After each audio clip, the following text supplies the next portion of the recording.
وإذ قال ربك للملائكة إني جاعل في الأرض خليفة قالوا أتجعل فيها من يفسد فيها ويسفك الدماء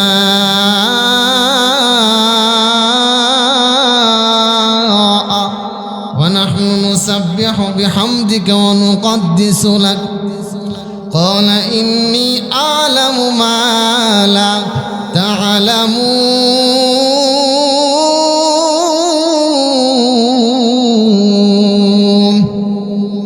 الله أكبر বলবেন না আল্লাহ বলেন ফেরেশতারা আমি দুনিয়ার মধ্যে কিছু খলিফা নিযুক্ত করতে চাই যারা দুনিয়ার মধ্যে আমি আল্লাহর দাসত্ব করবে আমি আল্লাহর গোলামি করবে এমন কিছু খলিফা আমি দুনিয়ার মধ্যে নিযুক্ত করতে চাই। ফেরেশতারা আল্লাহর এই পরামর্শের ক্ষেত্রে বললেন আতাজালু ফিহা মান ইউফসিদু ফিহা ও মালিক এমন জাতি আপনি দুনিয়ার মধ্যে কেন পাঠাইবেন যেই জাতি দুনিয়ার মধ্যে এসে ফিতনা ফাসাদ করে বেড়াবে, যেই জাতি দুনিয়ার মধ্যে সে খুন খারাপি করবে, ওয়াসফিকুদ দিমা যেই জাতি দুনিয়ার মধ্যে ফিতনা ফাসাদ করবে, যেই জাতি দুনিয়ার মধ্যে খুন খারাপি করবে, ও মালিক এমন জাতি আপনি দুনিয়ার মধ্যে কেন পাঠাইবেন? নাহনু নুসাব্বিহু বিহামদিকা ওয়া নুকদ্দিসু লাক আমরা তো আপনার তাসবিহ তাহলিল পাঠ করতেছি, আপনার পবিত্রতা বর্ণনা করতেছি, এরপরও তেমন জাতি পাঠানোর কোনো প্রশ্নই আসে না। কারা বললেন? ফেরেশতারা বলেন। তাহলে কি বুঝলেন? আল্লাহ আমাদের মহাব্বত করে সৃষ্টি করতে চান, আর ফেরেশতাদের পরামর্শে কি বোঝা যায়? তারা চায় যে এই খলিফা যেন দুনিয়ায় না আসে, মানুষ জাতি যেন দুনিয়ায় না আসে। কার পরামর্শ? ফেরেশতাদের পরামর্শ। আল্লাহ কি বলেন জানেন? ক্বালা ইন্নী আ'লামু মা লা তা'লামুন।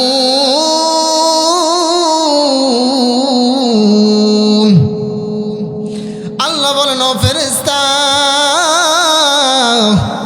ওই মানুষ সম্পর্কে আমি আল্লাহ যা জানি তোমরা তা জানো না, কারণ মানুষদের মধ্যে আমি আল্লাহ এমন ক্ষমতা দিয়েছি যেই ক্ষমতা আমি তোমাদের মধ্যেও দেই নাই। আমি আল্লাহ তোমরা ফেরেশতাদেরকে গুনাহ করার মতন শক্তি দেই নাই, গুনাহ করার মতো ক্ষমতা দেই নাই, এজন্য তোমরা গুনাহ করতে পারো না। আমি আল্লাহ শুধুমাত্র তোমাদেরকে নেক কাজ করার মতন শক্তি দিয়েছি, সেজন্য শুধুমাত্রই তোমরা নেক কাজ করতে পারো, পাপ আচারের দিকেও যাইতে পারো না। কিন্তু আমি আল্লাহ ওই মানুষকে এমন শক্তি দিয়েছি যে মানুষ চাইলে গুনাহ করতে পারবে, মানুষ চাইলে নেকির কাজও করতে পারবে। কয়টা কাজ? দুইটা কাজ। ফেরেশতাদেরকে একটা কাজ। ফেরেশতাদের কাজ হলো শুধু নেকি করা, ভালো কাজই করা, গুনার কাজ করার মতন কোনো শক্তি তাদের আল্লাহ দেন নাই। কিন্তু মানুষদেরকে আল্লাহ কয় শক্তি দিলেন? দুই শক্তি। এদের গুনাহ করার শক্তিও থাকবে, ভালো কাজ করার মতো শক্তি থাকবে। এরপরে আল্লাহ বলেন ফেরেশতা এই মানুষদের মধ্যে এমন কিছু মানুষ থাকবে যাদের গুনাহ করার ক্ষমতা থাকার পরেও, গুনাহ করার শক্তি থাকার পরেও এরা গুনার দিকে যাবে না, উল্টো আমি আল্লাহর মহাব্বতে, আমি আল্লাহর ভালোবাসায় আমার ঘর মসজিদের দিকে দৌড়াইবে, আমার নবীর ঘর মাদ্রাসার দিকে দৌড়াইবে, আমি আল্লাহর মহাব্বতে হাত তুলে আমি আল্লাহর কাছে কান্না করবে, আমি আল্লাহর মহাব্বতে সদা সর্বদা আমি আল্লাহর ভালোবাসায় তাসবিহ তাহলিল পাঠ করতে থাকবে। অথচ এদেরও গুনাহ করার মতো শক্তি আছে কিন্তু গুনাহ করবে না। আমি আল্লাহ শুধুমাত্র তাদের মহাব্বতেই এই খলিফাকে দুনিয়ার মধ্যে নিযুক্ত করতে চাই। সুবহানাল্লাহ বলবেন না? হ্যাঁ, আল্লাহু আকবার। কত ভালোবাসেন আল্লাহ। আল্লাহ এটাই বুঝাইলেন, যত মানুষ আমি দুনিয়ার মধ্যে পাঠাইব, কিছু সংখ্যক মানুষ যে আমি আল্লাহর মহাব্বতে আগায় আসবে, আমি আল্লাহ ওটাতেই খুশি। বাকি মানুষ সব ফিতনা ফাসাদ খুন খারাপি করুক, আমি আল্লাহর কিছু আসে যায় না, আমি আল্লাহ দেখব না। বুঝে থাকলে বলেন তো এটা কি বান্দাদের প্রতি আল্লাহর মহাব্বত না অন্য কিছু? উত্তর দেন, উত্তর দিবেন না? কি এটা? মহাব্বত। আল্লাহ ভালোবাসেন বিদায় আল্লাহ বান্দাদের জন্য এত কিছু ফেরেশতাদের সামনে করেন। আল্লাহ তো চাইলে পারতেন ফেরেশতাদেরকেও এর থেকে বড় ক্ষমতা দিতে, যতটুকু ক্ষমতা আল্লাহ মানুষকে দিয়েছে, কিন্তু আল্লাহ ফেরেশতাদের তুলনায় মানুষকে শ্রেষ্ঠ করছেন, কারণ আল্লাহ ফেরেশতাদের থেকেও মানুষকে বেশি পরিমাণে ভালোবাসেন। সেই ভালোবাসার কদর আমরা দিতে পারি না, এজন্যই তো বাইরে বাইরে ঘুরে বেড়াই, এজন্যই তো আমরা এই ময়দানের মধ্যে আসতে পারি না। আমাদের মতো কপাল পোড়া আর কেউ এই জমিনে হতে পারে না, ঠিক না? হ্যাঁ, কপাল পোড়া না আমরা? আল্লাহ আমাদেরকে বোঝার মতন তৌফিক দান করেন, সকলেই বলে আমিন। এখন আসেন, যেই বিষয়টি আমি বুঝাইতে চাইলাম, আল্লাহ আমাদেরকে এত মহাব্বত করেন, এই মহাব্বতের বিপরীতে আমরাও আল্লাহকে মহাব্বত করতে চাই, চাই না? অবশ্যই চাই। তাহলে এখন মহাব্বত করতে চাইলে আমাদের কি করতে হবে, করণীয় কি, কোন পদ্ধতিতে আল্লাহকে আমরা ভালোবাসবো? পদ্ধতি জানার প্রয়োজন আছে নাকি নাই? আছে ইনশাআল্লাহ। যে সমস্ত কথা হবে সব কোরআন হাদিস থেকে হবে ইনশাআল্লাহ। সকলেই বুঝে শুনে শোনার মতো চেষ্টা করবে এবং তদনুযায়ী আমল করার মতো চেষ্টা করবে। আল্লাহ তৌফিক দান করেন, সকলেই বলি আমিন। তো যে আয়াতটা আমি প্রথমে বলেছিলাম, আল্লাহ কি বলেন?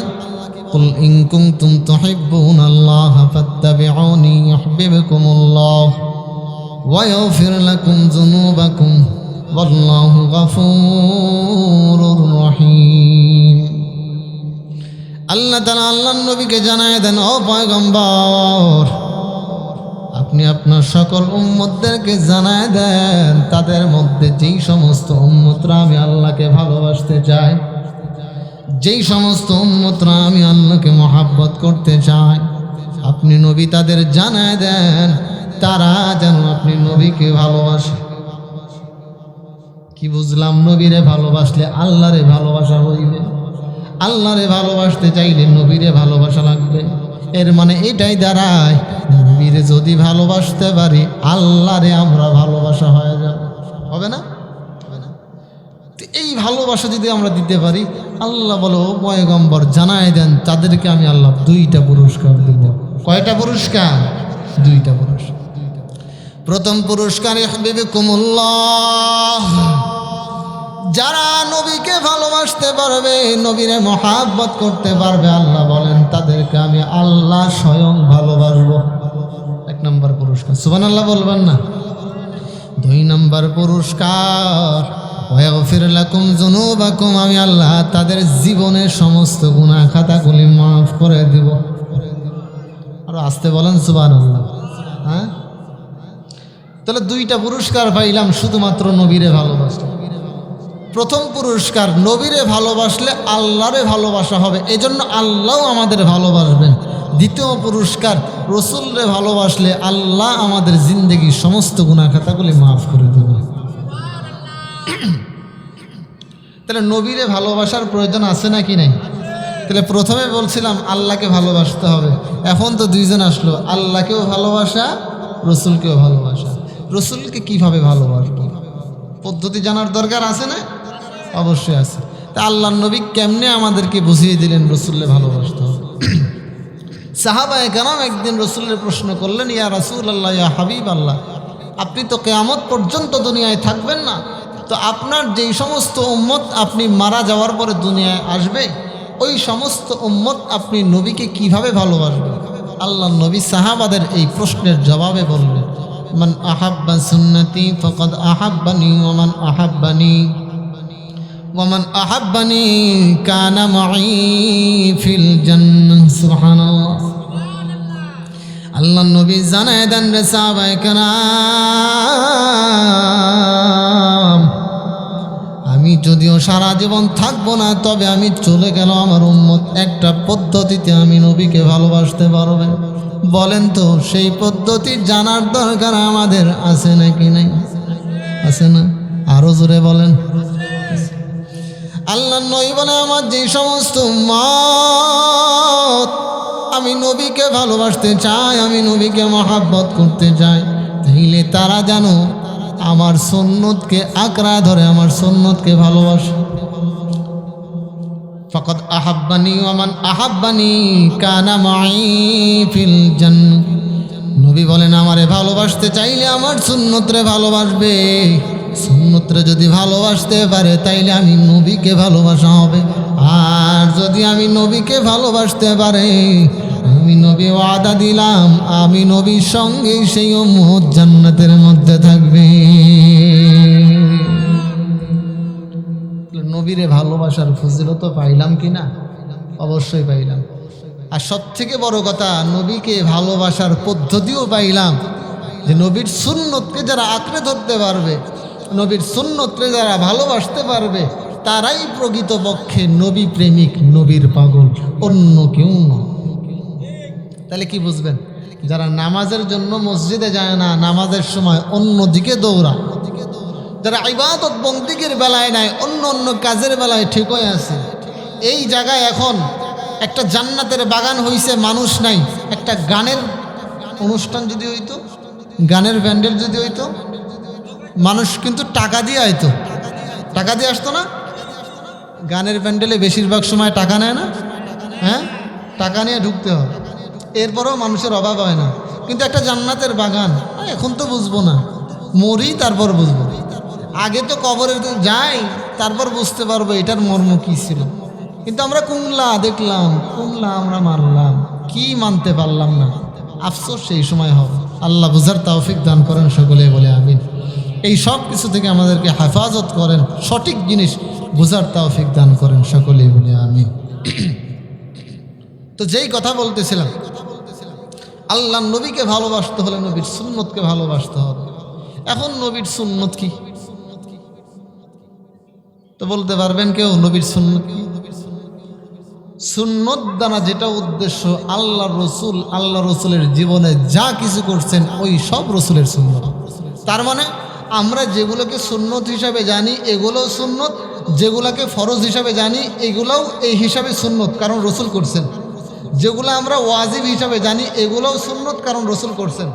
এক কথায় রসুল, রসুলের জীবদ্দশায় যেই সমস্ত কাজ করছেন, রসুল তো কোনো সময় খারাপ কাজ করবেন না, নাকি করছেন? অপরাধ করছেন, গুনার কাজ করছেন, নেশা করছেন, সিগারেট খাইছেন, মদ্যপান করছেন? করেন নাই। তো নবী তো খারাপ কাজ করবে না। তার মানে নবী যেই সমস্ত কাজ করছেন সবাই সুন্নত, কারণ সব হলো ভালো কাজ। আর এই ভালো কাজগুলোই যদি আমরা করতে পারি তাহলেই বোঝা যাবে আমরা প্রকৃত নবী প্রেমিক। আর নইলে আমরা নবী প্রেমিকের ধারেও যাইতে পারবো না। তো নবীকে ভালোবাসার প্রয়োজন আছে নাকি নাই? আছে, কিন্তু বর্তমানে বোঝা বড় দায়, বোঝা বড় দায় না। কারণ অনেক মানুষ আছে নামাজ পড়তে যায় নিজের সম্মান রক্ষার জন্য। কি রক্ষার জন্য? সম্মান রক্ষার জন্য। সম্মান কেন রক্ষা করতে হবে? কয় আমি টাকা আছে, পয়সা আছে, সবই আছে, আমি হজ করতে গেছিলাম, হজ করে আসছি, আমার শরীরে একটা জুব্বা আছে, আমার মাথায় টুপি আছে, তার উপরে পাগড়ি আছে, এখন যদি আমি মসজিদে নামাজের জন্য না যাই, নামাজের সময় যদি আমি চাষটলে যাই, মানুষ আমাকে কি বলবে? সম্মানের চিন্তায় মানুষ যেন কিছু না বলে, এজন্য আমি একটু মসজিদে গিয়ে নামাজ পড়লাম। এই নামাজকে আল্লাহর জন্য হইল নাকি মানুষ দেখানো নামাজ? আবার বলেন কি দেখানো? মানুষ দেখানো নামাজ। এই নামাজের কোনো কি নাই, দাম নাই। রমজান মাস আর আসলো, এখন রোজা রাখতে গেলাম, রোজা রাখছি ঠিকই আছে, সবার সামনে সবাই জানে আমি শুরু থেকে শেষ 30টি রোজায় আমি থাকছি, অথচ ভিতর দিয়ে আমার রোজা একটাও হয়েছে কিনা সম্ভব আছে না? তারা জুড়ে বলেন না কেন, ভয় পান নাকি? অবশ্যই আছে, আপনাদের মধ্যেও আছে কিনা বলতে পারবো না, থাকতে তো পারে, বা আমাদের মধ্যে আছে কিনা থাকতে তো পারে। সব থেকে বড় কথা, এই সব কিছু থেকে আল্লাহ আমাদেরকে হেফাজত করে খুশু খুজুর সহিত সঠিক কাজ করে নেক আমল করার মতন তৌফিক দান করেন, সকলেই বলি আমিন। মান আহাব্বা সুন্নতি ফাকাদ আহাব্বানি ওয়া মান আহাব্বানি কানা মাই ফিল জান্নাহ। নবী বলেন নবীরে ভালোবাসার জন্য নবীর সুন্নতরে ভালোবাসতে হবে। যদি সুন্নতরে মহাব্বত করতে পারি, সুন্নতরে যদি ভালোবাসতে পারি, আল্লাহ নবী জানায় দেন জান্নাতের মধ্যে ওই সমস্ত উম্মত নবীর সঙ্গে থাকবে। সুবহানাল্লাহ। তাহলে আল্লাহ নবীরে ভালোবাসার জন্য এখন আমাদের কি করতে হবে? সুন্নতগুলোও ধরতে হবে, অন্তর দিয়েও রসুলকে ভালোবাসতে হবে। এজন্যই নবীর ভালোবাসার মানুষ খুঁজা বড় দায় হয়ে গেছে। অতএব যারা নবীর খাঁটি পাগল, তারা গরিব হইল মসজিদে যাবে, তারা গরিব হইল রমজান মাসের রোজা রাখবে, তারা গরিব হইল হজ করার জন্য চেষ্টা করবে। আর আমাদের কাছে সব থেকে বড় প্রমাণ, অনেক কোটিপতিরাও হজ করতে পারে না, কিন্তু রিক্সা চালাইয়া একটা মুরব্বী হজ করে আসে। সব কি মহাব্বতের খেলা? হ্যাঁ, রিক্সা চালকের বেশি মহাব্বত অন্তর থেকে আছে, এজন্যই সে হজ করতে পারছে। আর যে ধনী, সে হজ করতে পারে নাই, কারণ তার অন্তর থেকে রসুলের মহাব্বতটা নেই। তাহলে নবীর ভালোবাসার জন্য হজ করারও আমাদের প্রয়োজন আছে না নাকি? মক্কায় যাওয়ার আশা আছে নাকি নাই? মদিনায় যাওয়ার আশা আছে নাকি নাই? কাদের আছে? দুইটা হাত তুলে আল্লাহকে দেখায় দেন। আল্লাহ কবুল করেন, সকলেই বলে আমিন। আরব সাগর পাড়ি দেব, নয়কো আমার তরি,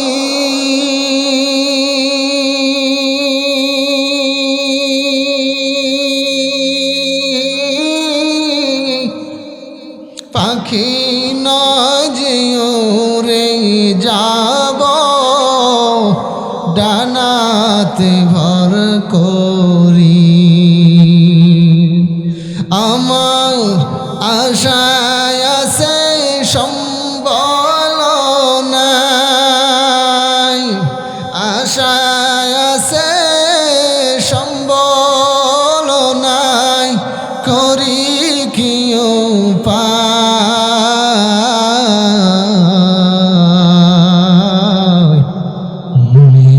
বড় আশা ছিল যাব মদিনায়, বড় আশা ছিল যাব মদিনায়। সালাম আমি করব গিয়ে, সালাম আমি করব গিয়ে নবীর রোজায়।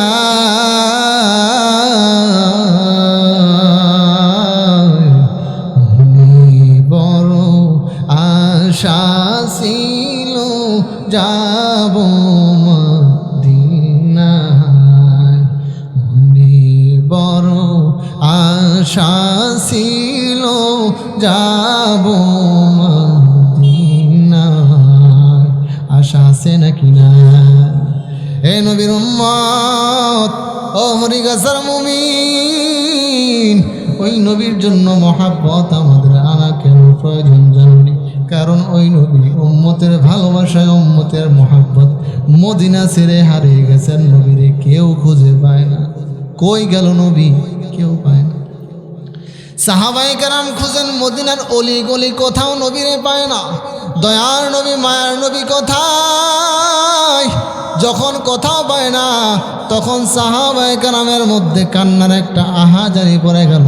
সাহাবায়ে কেরাম কান্না শুরু করলেন, দয়ার নবী, মায়ার নবী কই?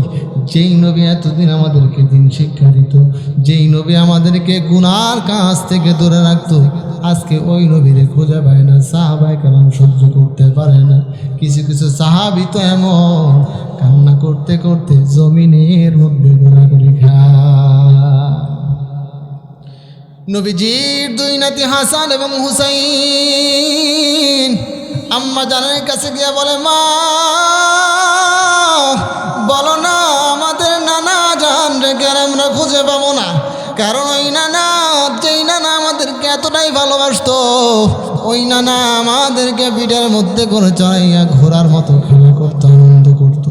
ওই নানা আমাদেরকে কোলের মধ্যে নিয়ে আমাদের গালে চুমু খাইতো, আমাদের কপালে চুমু খাইতো, আমাদের ঠোঁটের মধ্যে চুমু খাইতো। আজকে মদিনার অলি গলি খুঁজলাম, কিন্তু কোথাও নানারে পাইলাম না। বলো না মা, নানারে কি আর আমরা ফিরে পাবো না? হাসান হুসাইনও কান্না শুরু করলেন। হাসান হুসাইনের পাশাপাশি আম্মাজান ফাতেমাও কান্না করেন। কারণ আম্মাজান ফাতেমা দয়ার নবী মায়ার নবীর কলিজার টুকরো মেয়ে। আর ফাতেমার বাবা হারিয়েছে। বাবা যার হারায় মেয়ে কিন্তু কষ্ট বুঝতে পারে, মেয়ের চাইতে কেউ বেশি বুঝে না। আর ফাতেমার বাবা তো এমন বাবা, যেই বাবার মতো আর একটা বাবাও দুনিয়াতে নেই। আসেনি? সাহাবায়ে কেরাম কান্না করেন, হাসান হুসাইন কান্না করেন। এইদিকে নবীজির মেয়ে ফাতেমাও কান্না করতে করতে বেহুশ। ওইদিকে হযরত ওমর তরবারি নিয়ে কাফেরের দরবারে চলে গেলেন। যাওয়ার পর তাদেরকে হুমকি দিয়ে বলেন, এ কাফের, বল আমার দয়ার নবীকে কই রাখছো? আজকে যদি না বলো তাইলে আমার তরবারির একটা আঘাত জমিনের মধ্যে পড়বে না, সব আঘাত তোমাদের শরীরের উপর পড়বে। সুতরাং যদি নবীরে বন্দি কইরা থাকো তাইলে বল নবীরে কই রাখছো, আজ আমার সঙ্গে দিয়ে দাও। কাফেররাও নবীরে দিতে চায় না, কারণ তারা তো নবীরে বন্দি করে নেয়। হযরত ওমর যখন তরবারি আলোক করলেন, কাফেররা সব ভয় পেয়ে গেলেন। ওমরে ডাক দিয়ে বলে, ভাই, আমরা কসম করে বলতে পারি তোমাদের নবীর আমরা বন্দি করি নাই, নবী আমাদের কাছে নাই। হযরত ওমর, ওনার তো আর সহ্য হয় না, উনি আঘাত করবেন। ঠিক এমন সময় হযরত আবু বকর সিদ্দিক রাদিয়াল্লাহু তাআলা আনহু ওমরের হাত ধরে বলল, ভাই ওমর, এখন রাগ করার সময় না, চলো না, তার নবীর কোথাও খুঁজে পাই নাকি, চলো আমরা দুইজন মিলে পাহাড়ের দিকে চলে যাই। হযরত ওমর এবং হযরত আবু বকর, এই দুই সাহাবী রাদিয়াল্লাহু তাআলা আনহুমা চলে গেলেন উহুদ পাহাড়ের দিকে। উহুদ পাহাড়ে যাইতে আছে, যাইতে যাইতে যাইতে যাইতে হঠাৎ করে তাকায় দেখেন দূরে একটা মসজিদ দেখা যায়। আর ওই মসজিদ থেকে কেমন যেন গুনগুন গুনগুন গুনগুন করে কান্নার আওয়াজ পাওয়া যায়। ওমর এবং আবু বকর মসজিদের মধ্যে ঢুকে গেলেন। মসজিদে যাওয়ার পর লক্ষ্য করে দেখেন ওই মানুষটা আর কেউ না, ওই সেজদায় পড়ে উম্মতের জন্য কান্না করা দয়ার নবী। মক্কাও নাই, মদিনাও নাই, অলিগলি কোথাও নাই, শুধুমাত্র আছে কোথায়? উহুদ পাহাড়ের মসজিদে উম্মতের জন্য সিজদা করে কান্না করে। তো ওই নবী আমাদের প্রতি এত ভালোবাসা, তো ওই নবীরে পাওয়ার ইচ্ছা আমাদের আছে না? না থাকলেও থাকার দরকার আছে অবশ্যই। আল্লাহ তাআলা নবীর মহব্বত আমাদের অন্তরে দান করেন সকলে বলে। দয়ার নবী মায়ার নবী সিজদায় পড়ে কান্না করেন আর বলেন, আল্লাহ, আপনি যদি আমার সমস্ত উম্মতরে মুক্তি না দেন, আমার সমস্ত উম্মতকে যদি জাহান্নাম থেকে মুক্তি না দেন, আমি দয়ার নবী আজ সিজদা থেকে মাথা তুলব না। আল্লাহ তাআলা জিবরাইল আমিনকে পাঠায় দিলেন, যা জিবরাইল বল। আল্লাহ নবী যাওয়ার পর এই নবীর মহাব্বত যেই উম্মতরা বুঝবে, এই নবীর ভালোবাসা যেই উম্মতরা বুঝতে পারবে, আমি আল্লাহ কোশ্চিন কালেও তাদেরকে জাহান্নামী বানাবো না। এত ভালোবাসার নবী, এই নবী আমাদের জন্য এত পাগল। সেই নবীরে মহাব্বত করলে আল্লাহও বলেন আমি ভালোবাসবো, গুনাহও মাফ করব, এবং কোশ্চিন কালেও জাহান্নামী বানাবো না। এত বড় সুযোগ পাওয়ার পরও আমরা আমাদের অন্তরে আনি না কেন? আল্লাহ তাআলা বুঝার মতন তৌফিক দান করেন, সকলেই বলে আমিন। তো ওই নবী আমাদেরকে এত ভালোবাসেন, এটা বুঝাইলাম। আরও কত ভালোবাসা, যে একটা কথা শুনবেন, শুনবেন? হ্যাঁ, কেমন ভালোবাসে দয়ার নবী মায়ার নবী। মৃত্যু সজ্জায় যখন চলে আসলেন, মারা যাবেন এমন অবস্থা, সাহাবায়ে কেরাম সবাই কান্না করেন, আম্মা জান ফাতেমাও কান্না করেন যে দয়ার নবী আর দুনিয়ায় থাকবেন না। ঠিক এমন সময় আম্মা জান ফাতেমা দয়ার নবীকে প্রশ্ন করলেন, বাবা বলেন না দুনিয়ার মধ্যে তো আপনারা আর বেশি সময় আমাদের কাছে রাখতে পারবো না, তবে কিয়ামতের ময়দানে যদি আমি ফাতেমা আপনাকে খুঁজি, যদি আপনাকে আমার দরকার হয়, তাহলে কোথায় গেলে আপনাকে পাবো আমাকে একটু বলে দেন না। দয়ার নবী মায়ার নবী জানায় দিল, রে ফাতেমা, যদি কিয়ামতের ময়দানে আমারে খুঁজতে চাও, তাহলে মিজানের পাল্লার ওখানে চলে যাইও। কি করবেন মিজানের পাল্লার ওখানে? ও দয়ার নবী, দয়ার নবী জানায় দিলেন, ফাতেমা, আমি মিজানের পাল্লার ওখানে তাকায় দেখবো আমার উম্মতের নেকি এবং গুনাহ সব ওজন দেওয়া হবে। যদি আমার উম্মতের গুনার পাল্লাটা ভারী হয়ে যায়, আমি নবী আমার পকেট থেকে নেকি বার করে নেকির পাল্লায় দিয়ে নেকির পাল্লাটা ভারী করে দিব। আম্মাজান ফাতেমা আবারও প্রশ্ন করলে, ও দয়ার পয়গম্বর, বলেন না আপনারা যদি মিজানের পাল্লার ওখানে না পাই, তাহলে কোথায় গেলে পাবো? দয়ার নবী জানাইলেন, ফাতেমা, যদি আমার মিজানের পাল্লার ওখানে না পাও, তাহলে তুমি জাহান্নামের গেটের সামনে যাই। কি করবেন ওই জাহান্নামের গেটের সামনে? দয়ার নবী বলে, আমার একটা উম্মত যেন জাহান্নামে না যায়, এই জন্য জাহান্নামের গেটের সামনে আমি পাহারা দেব। আমার সব জাহান্নামী উম্মতকে জান্নাতি বানাইয়া সর্বশেষে আমি নবী জান্নাতের দিকে যাব। ওখানেও যদি না পাই, তাহলে কোথায় থাকবেন? আরশে আজিমের ওখানে যাইও। কি করবেন সেখানে? দয়ার নবী জানায়, রে ফাতেমা, আমি দয়ার নবী সেখানে থেকে আমার সব উম্মতরে দ্রুত জান্নাতের মধ্যে পাঠিয়ে দিব। কেন পাঠাইবে জানেন? কারণ অনেক ব্যক্তি এমন হবে যাদের জান্নাতি ঘোষণা হওয়ার পরও আবারও তাদেরকে ডাকা হবে যে না, তোমার কিছু হিসাব বাকি আছে, তুমি জাহান্নামীও হইতে পারো। আল্লাহ নবী বলেন, আমি সেখানে থাকবো, আমার উম্মতদের যখন জান্নাতি ঘোষণা হবে তাদেরকে এত দ্রুত জান্নাতে পাঠাইব যেন ফের তাদেরকে জাহান্নামী ঘোষণা আর এই সুযোগটা না আসে। আম্মাজান ফাতেমা কি বলে জানেন? আফসোস করে বলে, হায় আফসোস, আমি আমার বাবার মেয়ে ফাতেমা, আমার বাবা একটা বারের জন্য বললো না যে আমি কিয়ামতের ময়দানে তোমার জন্য অমুক জায়গায় থাকবো, তোমার জন্য আমি সেই জায়গায় থাকবো, ওই জায়গায় থাকবো, শুধু উম্মতের জন্যই থাকবে। দয়ার নবী বলল, ফাতেমা রে, তুই তো আমার দুনিয়ায় আসস, মহাব্বতের সবই হইছে, কিন্তু তোরা আমার কিছুই না, আমার সব কিছুই হলো আমার উম্মত। আরো জোরে বলেন না সুবহানাল্লাহ। দয়ার নবী দুনিয়ার বুক থেকে বিদায় নিয়ে গেছেন। হযরত ওমর ফারুক, হযরত আবু বকর সিদ্দিক রাদিয়াল্লাহু তাআলা আনহু লক্ষ্য করে দেখেন, মৃত্যুর পরেও নবীজির কেমন যেন ঠোঁটটা নড়তেছে। মৃত্যুর পরেও ঠোঁট নড়ে। কি বলে দয়ার নবী? হযরত আবু বকর কানটা লাগিয়ে দিলেন, কান লাগিয়ে লক্ষ্য করে দেখেন, দয়ার নবী বলেন, ইয়া হাবলি উম্মতি, ইয়া হাবলি উম্মতি, ইয়া হাবলি উম্মতি। উম্মত আমার জীবন সাথী, আমি আমার উম্মতরে ছেড়ে বিদায় নিয়ে চলে গেলাম, আমি আমার উম্মতরে ছেড়ে বিদায় নিয়ে চলে গেলাম। এত ভালোবাসা কই রাখবো? উচিত তো ছিল নবীর প্রেমে এতটাই পাগল হওয়া যে এই নবীর জন্য ভালোবাসা আমার অন্তরে থাকবেই তো থাকবে। কেউ যদি নবীর বিরুদ্ধে যায়, তাকে কোশ্চিন কালেও বাংলাদেশে রাখা যাবে না ইনশাআল্লাহ। উচিত তো ছিল এমন করা। সেই জায়গায় রাসূলের মহব্বত অন্যদেরকে আমরা কি হুমকি দেব? আমাদের নিজেদের অন্তরেই তো নাই, আমাদের অন্তরেই তো নাই, অন্যদেরকে কি হুমকি দেব আমরা? আছে আসেনি নবীর ভালোবাসা?